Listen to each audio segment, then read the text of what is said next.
Hello again, guys. It's Gregola Productions here, and welcome back to the GPWS, where we have another brand new electric clock series for us, or for you, should I say, but also for me, because I like to record these things and, document how the whole thing comes apart. What are we looking at? We're looking at a Westclox Big Ben. Well, Greg, that's fairly obvious. What style is it?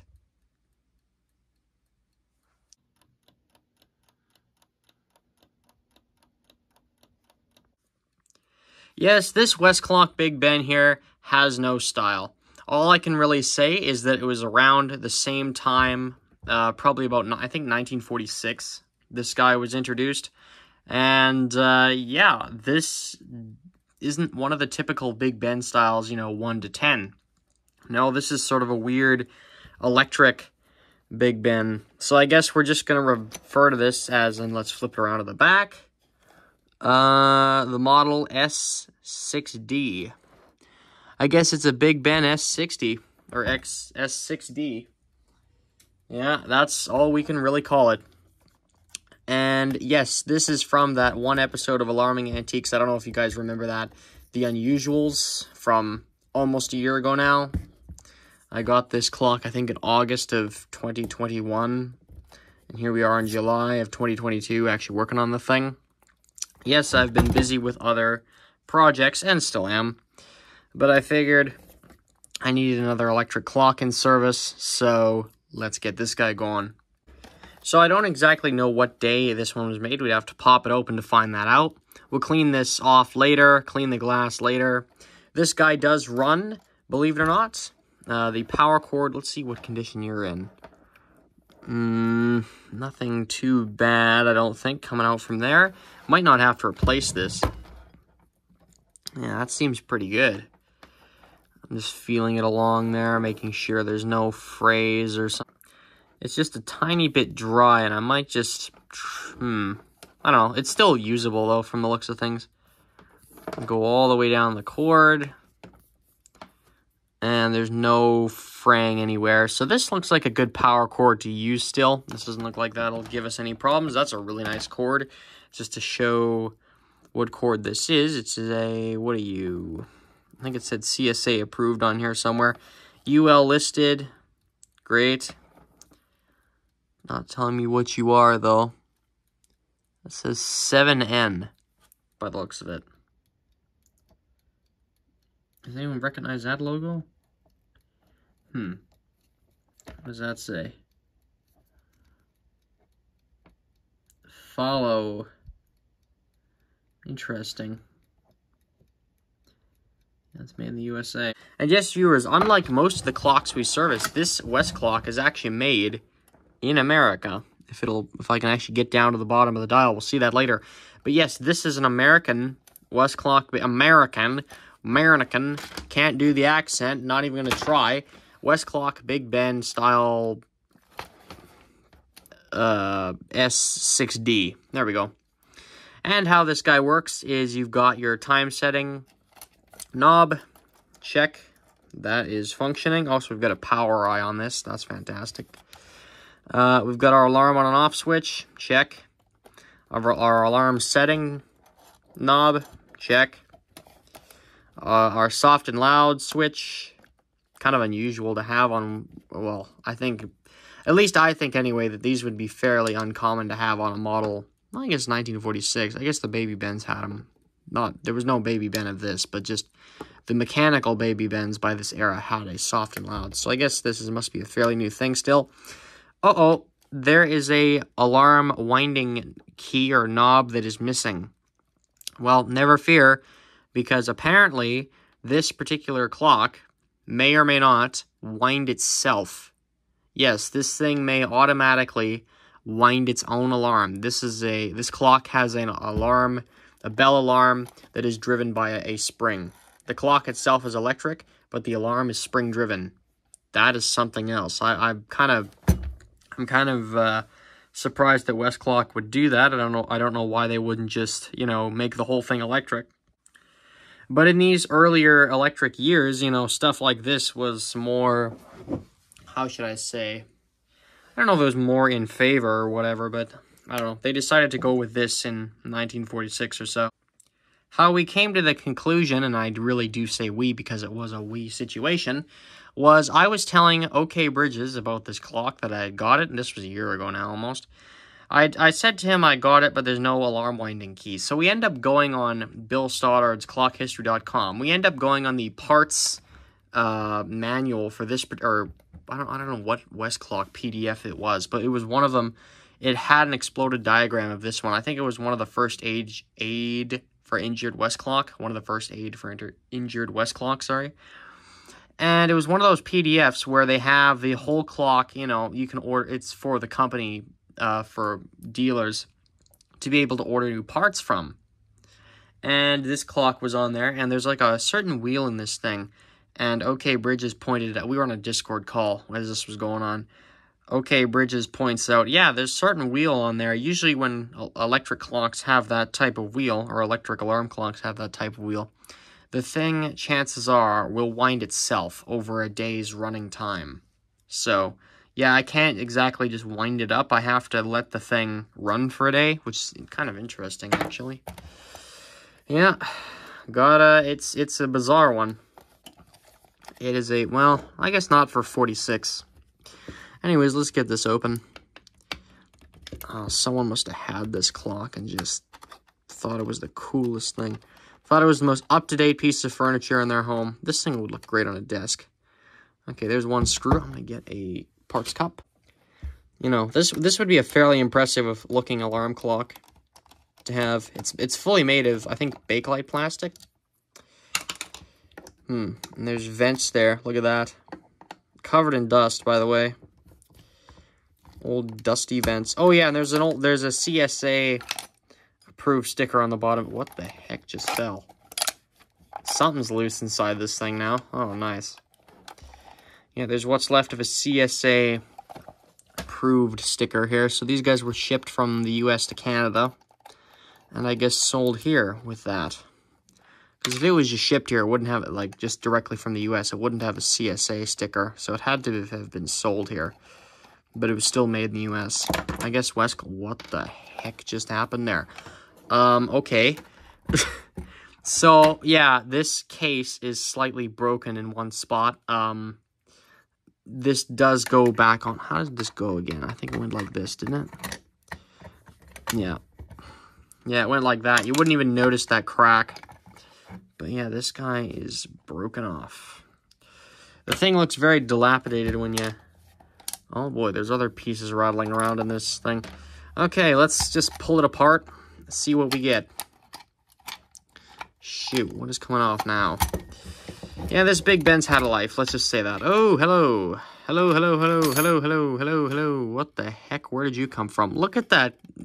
Oh my goodness, that's nasty in there. Oh, this is the gold trim. Oh, I didn't even know where this came from there for a second. Okay. Clock's absolutely disgusting on the inside. What do you expect? Here's our movement. Obviously, it's covered up by the bell. Interesting. Looks like someone's been in here before. Okay. Let's see what's going on with this now. Let's get that out of here. This all is going to have to be... Well, can it be washed with that? I don't know. I don't want to touch that thing. Oh, yeah. That's a nasty looking dust bunny there. That might even... I hope that's not an insect. I hope that's not some kind of thing that, you know, has been there for 100 million years. Oh, yeah. Let's just get that out of here. Yeah, that's all dust. Oh, my goodness. Literally a dust tumbleweed in this thing. Nice. Okay. We're going to clean all this out once we're good and ready to do that, but that'll be a few minutes. This looks like it's, oh yeah, this plastic suffered a bit. That's a darn shame. We'll try and work that out, what that's all about later. Here's our bell. Covering our movement. I'm not even going to bother looking at the movement until we get the bell out of here. Why are you stuck? Okay, that screw's coming off.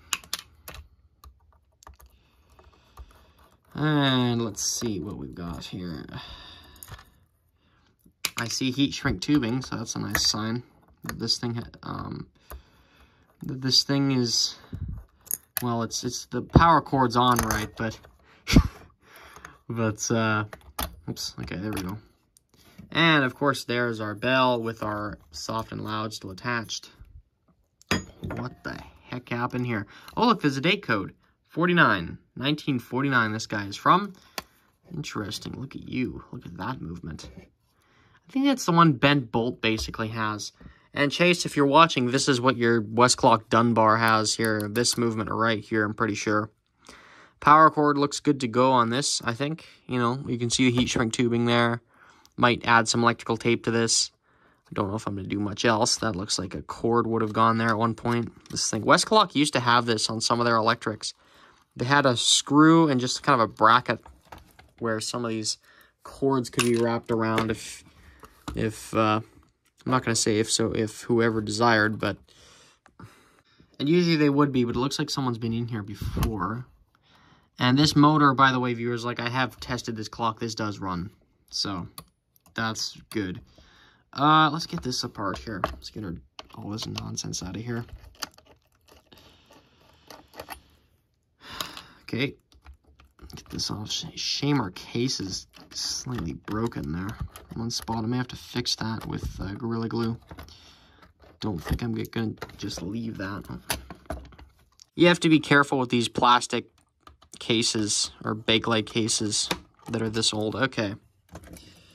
There's our glass lens, sorry. Glass lens. Gas lens. There's our bezel. Take that out of there. This can now be washed. And, yeah, the soak in this. Oh, by the way, viewers, there are luminous versions of this clock. This is not one of them. Yeah, that's really nice. Ooh, what the heck, where'd you come from? Okay, that screw goes somewhere. What a pretty dial. That's all I gotta say there. That is a nice looking dial on this one. So we can just pull our hands off. Nope. Yeah, this guy is well overdue for a service. Where is my cardboard? And what I'm going to do to remove these hands is take a literal piece of cardboard, stick it under there, get it under the hand, literally take a plastic bag, and yes, that is what I'm using. And I use that as a protector to get our hands off. Oh, there we go. Hopefully it didn't, yeah. I'm always somewhat paranoid that this stuff gets broken, but no, that definitely did not get broken there. Okay, now our hand, I think, should just be able to be pulled up. There we are. That can come off like that. I'm going to go grab a better quartz cup for us. And get our alarm hand, or our seconds hand. I don't know which one's which. I think this is the alarm hand here, this guy. And then, let's see, can I just pop that off? No, I don't want to pull that off the wrong way. Let's see, does that come off here somehow? Some of these things, you know, you have hands where things don't entirely want to come off on you. Does this come off? This dial has to come off here somehow. Interesting. Yeah, I think that hand comes off. I think. I'm just kind of scared to do it, honestly, though. I guess that's why you take risks sometimes. Well, there we go. Hey, there's a little ring that goes with that. Nice. I'm not sure what that ring is entirely for. We'll consider it when we're putting it back on, and there's a washer there. Yeah, sometimes hand removal feels like a bit of a gamble because sometimes certain things aren't meant to come off. But, you know, you gotta just kind of, sometimes just gotta do it and see what happens. That's what I've kind of gotten out of this sometimes. If that makes any sense. It can be sometimes a gamble. Usually it's not, though. But sometimes our hands don't want to come off. Okay. And if they don't, there's usually some way to get the movement and dial off without taking the hour hand off. But anyway, that's not the point of this, so we are good there. Good on our dial side there. Is that all loose dirt? Oh, yuck. Oh, yikes. Okay, yeah, let's try and deal with that later. Okay, so there's a bunch of loose dust on that dial there, so that's not good. Gonna try and clean that off without smearing it all over the place. And I'm just going to stick that on there for now. Get that on a nice flat surface. There we are. And just trying to get these dial tabs up and off. There we go. Bending dial tabs is a fairly nasty business. I don't like doing it because you totally just... The dial may not want to go back on quite right after. Well, if you snap the tab off, definitely will not want to go back on quite right. There we go. But I think it might be a necessary evil to get the thing open, unless you do it a certain way, where you don't have to bend the tab back, or bend the tab, but don't bend it back all the way. If that makes sense. Have it on there and just kind of have it kept on by the tension of the glass. I don't know if that's making any sense at all. Alright, it's just kind of trial and error, viewers, with this type of thing. I think I've only had dial tabs snap on me once. But keep in mind, a lot of these clocks have never been serviced before. And it looks like this one hasn't been either. And there's that. Oh, hello. Okay. And that is our dial there. I'm going to try and fix that mess on it. I don't know what that's all about. There's a wheel here that fell off. Here is the front of our movement, and here's what we're in here for. We're here to service this. That's a really nice brass electric clock movement there. That's got to be pretty good. Oh yeah, look at that. That motion work is nice. This is a nice movement. I'm going to grab our pliers here. And we can get her apart.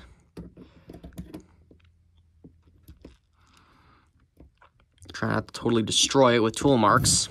That's the key. There we go. Grip it nice and tight and just start turning. Oh, shoot. That's what I hate. Ah, scratched one. Okay, let's try that. Actually doing it right. There we go.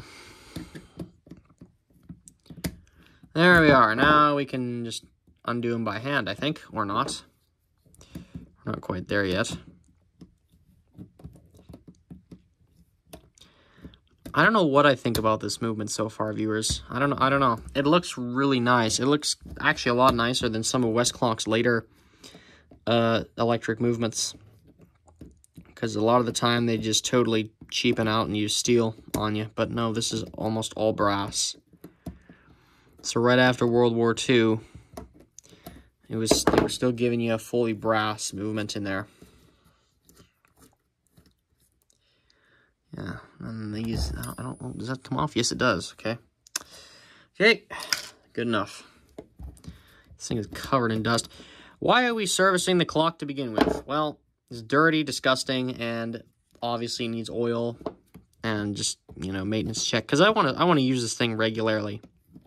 So, to do that, we have to make sure that the movement is running okay. And plus, all the old oil and stuff is totally expired in here, so the thing's just going to run and just wear out. The oil isn't even doing its job anymore. So, it needs to be replaced and re-oiled. And I don't want to mix it with all the old garbage in here, because then you just have a...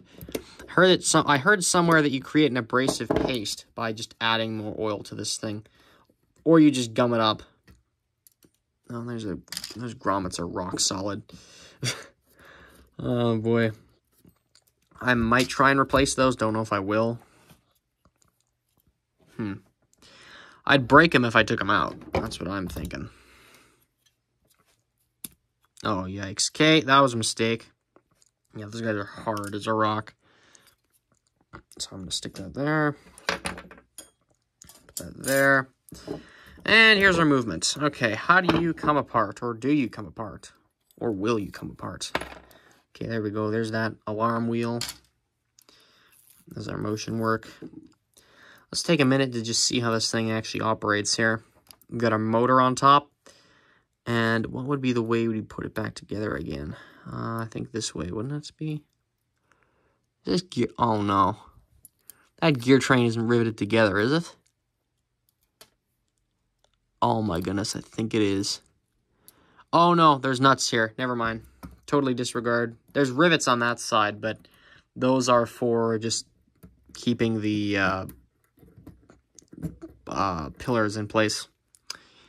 Okay, there we go.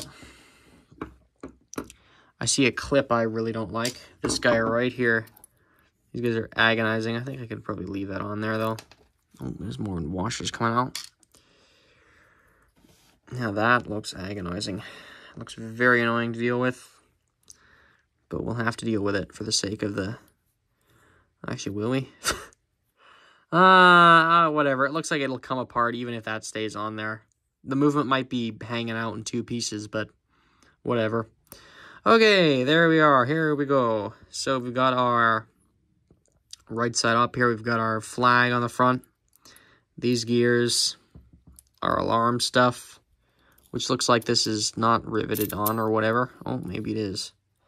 Is it pressed on? Oh my goodness, you guys. Did Westclox seriously do this back in the late 40s? They played games with pressing stuff together. Oh, yeah, I think they did. Oh my goodness gracious, you guys. Oh, guys, why? Okay, we'll worry about that later. Let's get our motor off of here for now. Let's just worry about that because I don't think this motor is going to take apart the whole gear train. There's all this stuff here hanging out. Let's just get a nice view of the top of this thing here first. Before we do that, there's our hammer. There's our electric motor. There's our date code. Just paying special attention to that. And it looks like... okay, so there's... what does that say? Oh, okay. What is it? 50... oh, 50 cycles, okay. How's that doing? That's our original cloth wiring. It looks like it's seen better days. Might have to add some glue or some electrical tape to that. It's looking kind of rough. Then there's this thing on there. Don't know what that's all about. I think that's our alarm somehow. I think that's something to do with the alarm. And, okay, let's start unscrewing stuff. I'm going to take very special care to not lose track of everything. Whoops. There we go. That's what we wanted. Alright. There's one screw.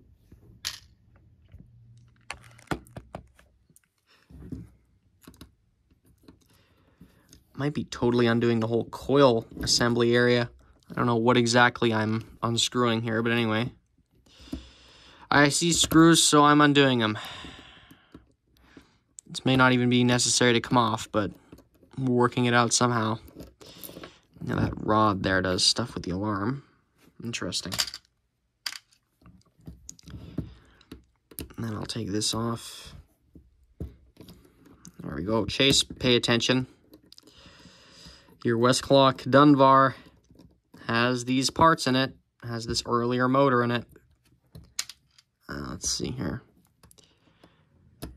Okay, then there's the top of that. Oops. I don't even know if I have to take this apart, but I am anyway. Just to make it happen. Whoops. Come on. What else is left? Oh, there's this thing.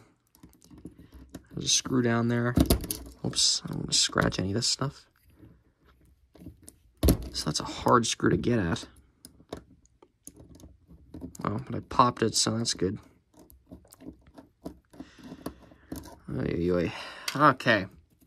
Screw down there, screws here, screws there. Here's more screws. This guy is really bolted on here. They made sure this motor was staying down.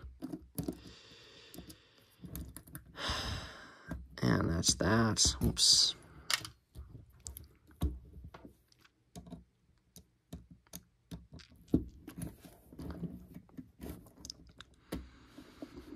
Oh, come on. See, it's hard to get my whole hand in there because that knob's there. There we go.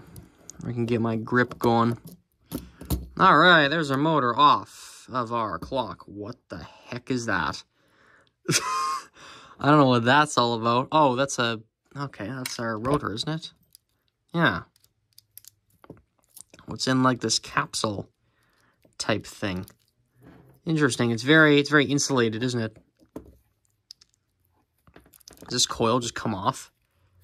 I don't know how does this rotor come apart anymore than it has? Interesting. Looks a little, feels a little more loose on these areas here. Otherwise, I think it should be okay. Obviously, it needs a dusting off. Okay, here we go. Here we go. Here's the meat and potatoes. Obviously, the rotor is really important, but this is where things are happening. This is our gear train right here. This is nice. I like these types of movements. It feels very kind of industrial. There's not much going on with that gear train, really. There's a fiber gear there. Dry as the desert, by the way. If we just decided to run this gear would totally get destroyed because there's no oil for it, so that's not good. Let's kind of analyze this. Okay, so there's our gears. Fiber gear. There's another gear beside it. This gear. That gear. Different wheels here. Goes to our... Oh, yeah, this thing does wind itself up. Okay, yeah, there's the mysterious winding wheel there. Okay, there's our mainspring barrel, believe it or not. That's our alarm spring right there. Yeah, wow, okay. So there's all this stuff, and this turns the spring barrel. So this thing winds itself up. It's quite amazing, really. Yeah, this is a very kind of special movement. Let's not break it, hey? As for our, let's see here.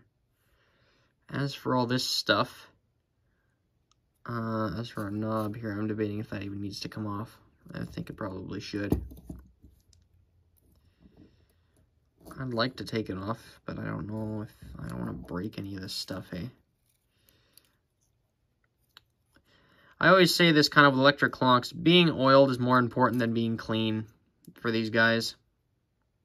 And what I'm kind of implying here is just putting the whole thing in the ultrasonic cleaner and just going that route. That's a kind of a dumb way to do it, though, honestly. Oh, yeah. I don't want to wreck this guy, though. I want to wreck this movement. I want to clean that mainspring. I want to get in there, or that alarm spring. Get this done right.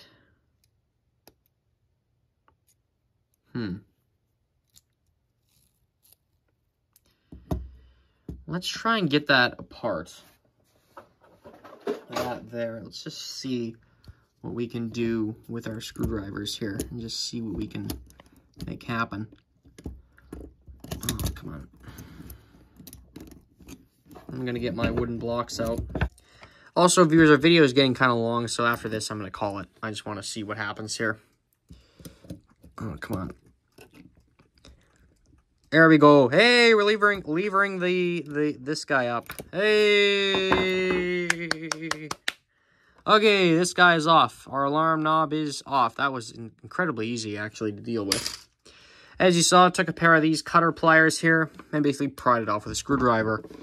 A very thick screwdriver. Best prying method I know.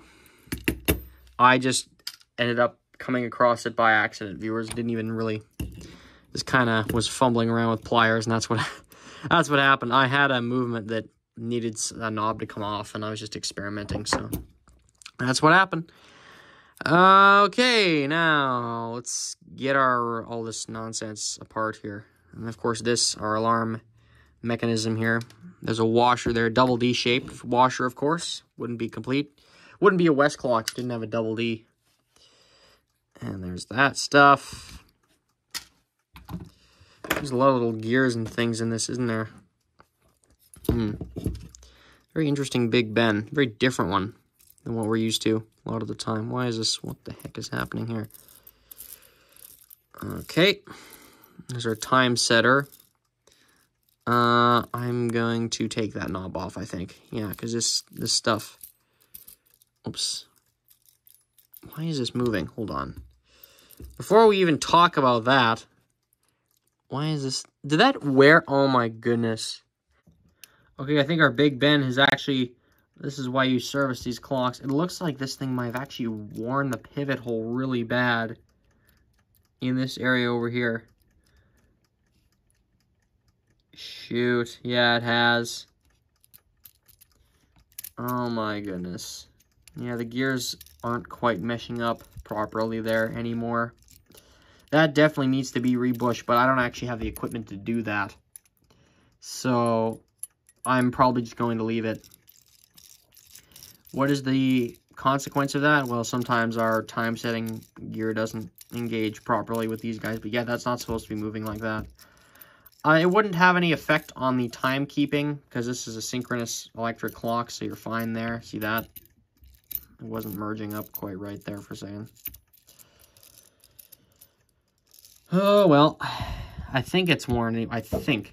I'm going to say it's worn, but I don't know for sure. What is this gear here? I don't know what that's all about. Okay. So now we've got all this stuff. And I think, yeah, this guy's going to come off here, I think.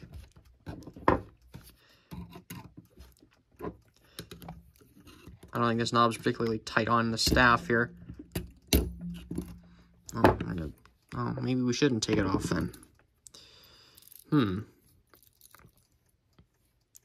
There's already one knob assembly not coming apart here, so I don't know if I should even try and mess with both. Because there's that mechanism under this. This stuff here is under there, and I don't want to. It makes it hard to get that knob off with all this under it. Might just be able to use a gear puller actually to get in there because there's so much space under here. Well, viewers, I truly don't know what I'm going to do about this knob here, but otherwise, I will see you in the next part because I think this video has gone on long enough. I know this Big Ben is somewhat desirable, at least to some extent. And I'm very excited to actually get in here and at least see the movement at all. And see what this guy actually looks like. And how it works. Otherwise, viewers, we will continue this series the next part. And I thank you for stopping by.